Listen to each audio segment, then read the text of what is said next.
Jawa Barat aja dulu deh sekarang. Oh, Jawa Barat. Jawa Barat. Yang udah jelas siap. Terima kasih Pak. Assalamualaikum warahmatullahi wabarakatuh. Sampurasun, Bapak Presiden, Pak Menko, Pak Menteri Pertanian, Panglima TNI, Pak Kasad, Kasal. Kemudian yang pertama bahwa beratnya para petani bukan sekarang pupuk sudah lancar Pak, tapi sesungguhnya biaya tinggi produksinya itu di obat-obatan Pak. Karena sekarang itu dari mulai sebelum nanam mereka harus mengeluarkan biaya untuk semprot keong Pak, karena saya petani Pak. Kemudian setelah itu hampir rata-rata dari sejak musim tanam sampai panen itu dalam waktu 2 bulan itu nyemprot tuh 2 hari sekali Pak. Karena kalau tidak 2 hari sekali hamanya datang masuk lagi yang baru, datang masuk lagi yang baru. Sehingga ke depan di Jawa Barat itu secara umum tanahnya sudah jenuh Pak. Sudah jenuh karena pupuk terus-terusan, sedangkan tidak pernah ada pemuliaan tanahnya. Nah, harus dilakukan program masalah seluruh Jawa Barat, bagaimana tanahnya unsur haranya dikembalikan karena rata-rata sudah di bawah 6. Ini yang pertama. Kemudian yang kedua adalah irigasi Pak. Saya boleh ini sama Bapak, tahun ini di Jawa Barat DAK-nya mengalami penurunan untuk program kegiatan di BBWS. Untuk irigasinya mudah-mudahan bisa kembali ke asal Pak setelah Bapak datang. Kemudian yang berikutnya, para petani ini harapan kalau di tempat lain ada ekstensifikasi, kemudian di Jawa Barat justru dalam setiap waktu terjadi alih fungsi lahan.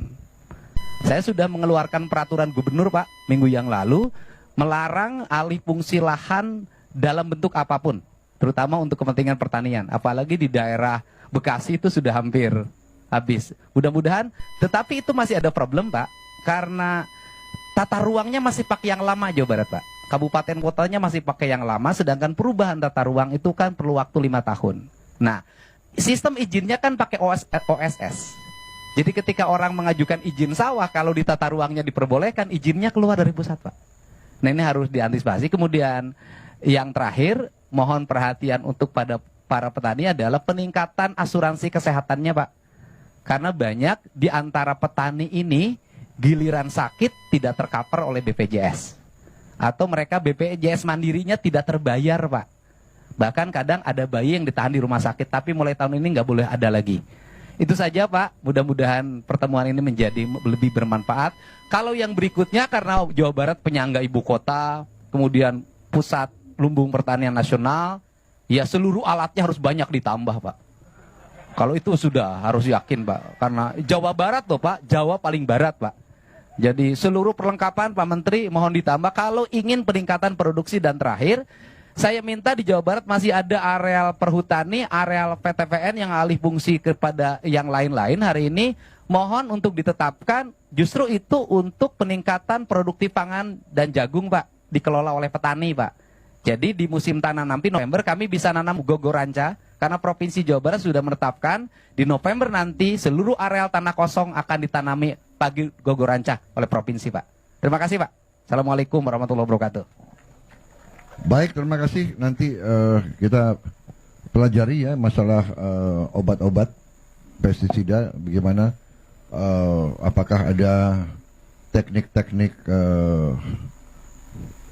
alamiah, teknik-teknik organik dan sebagainya. Oke, baik. Terima kasih. Saya tidak mau menjadikan badan usaha milik daerah menjadi tempat menyimpannya tim sukses. Tidak akan ada di pemerintahan saya. Kenapa? Kalau negeri ini dibagi pada tim sukses, maka negeri ini tidak akan pernah berakhir.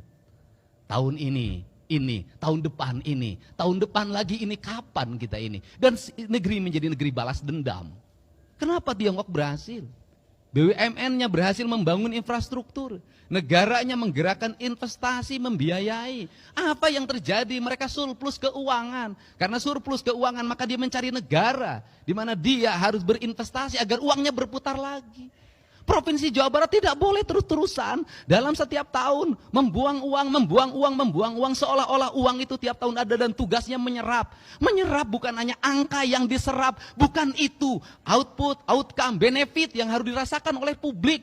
Gak boleh begitu lagi. Karena itu di 2026, 2027, 2028, 2029, kalau infrastruktur sudah selesai, kalau kewajiban-kewajiban pemerintah provinsi sudah selesai, uangnya memiliki kecukupan, maka kita harus mulai berinvestasi fiskal. Investasinya tidak boleh lagi dalam BUMD, yang kemudian BUMD itu menahan dividennya dan dikatakan rugi terus dalam setiap tahun. Saya tidak mau menjadikan badan usaha milik daerah menjadi tempat menyimpannya tim sukses. Tidak akan ada di pemerintahan saya. Kenapa? Kalau negeri ini dibagi pada tim sukses, maka negeri ini tidak akan pernah berakhir. Tahun ini, tahun depan lagi ini, kapan kita ini? Dan negeri menjadi negeri balas dendam. Tetapi BUMD saya akan lakukan apa? Audit investigatif. Agar apa? Agar bisa ditemukan bekerjanya baik, kredibel, punya untung atau buntung terus. Kalau buntung terus, ngapain? Gaji pengangguran, ngabisin duit APBD, tutup. Kita arahkan apa? Investasi pada BPR yang sehat di kabupaten kota dan kecamatan yang sehat. Agar apa? Agar uang provinsi bisa diserap oleh masyarakat yang jujur. Kita tingkatkan lagi investasi di Bank Jabar walaupun sudah terbuka. Dan Bank Jabar harus mengalami efisiensi.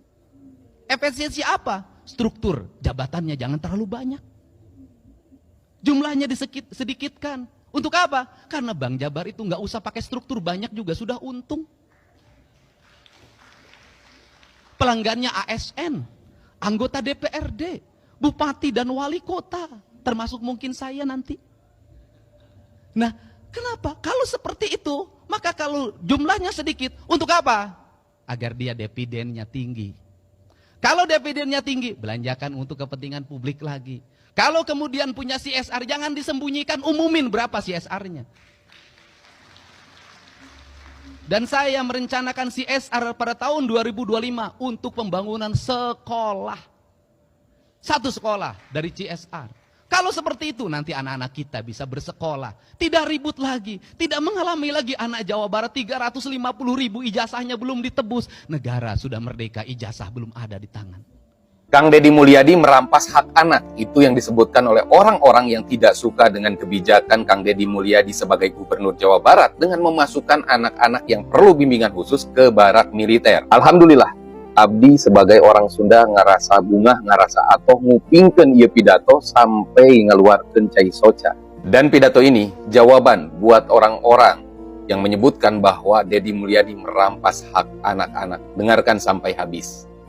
Semangat militer, bukan militerisasi. Kalau anak-anak dibangunkan jam 4 subuh, di mana letak salahnya dan di mana letak pelanggarannya? Kalau anak-anak dibangunkan, kemudian disuruh membereskan tempat tidur, apa salahnya dan apa pelanggaran hak anaknya? Kalau anak-anak disuruh sholat subuh, apa pelanggaran haknya? Kalau anak-anak mengikuti kuliah subuh, apa pelanggaran anaknya? Kalau anak-anak disuruh ngantri kemudian makan pagi, sarapan pagi dengan telur, dengan nasi, dengan pisang dan minum susu, di mana letak salahnya?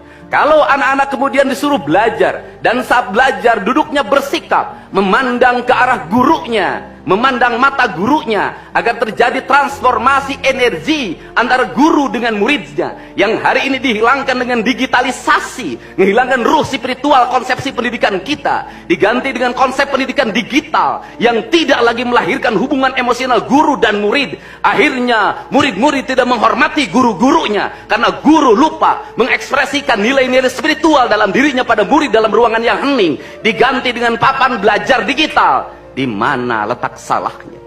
Kalau anak-anak itu diajarkan makan siangnya tertib, berantri, berdoa sebelum makan, di mana letak salahnya?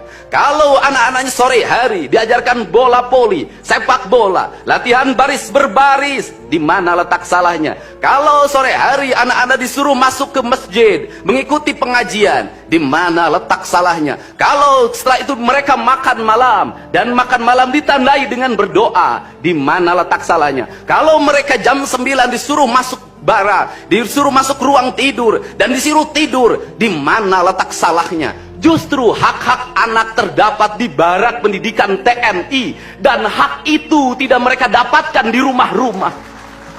Dari padangan saukur nyinyiran, sok saling support, saling ngebangun. Kang Deddy Mulyadi boga program di mana rek ngebangun bangsa, nu pertama kali diomean para pemuda.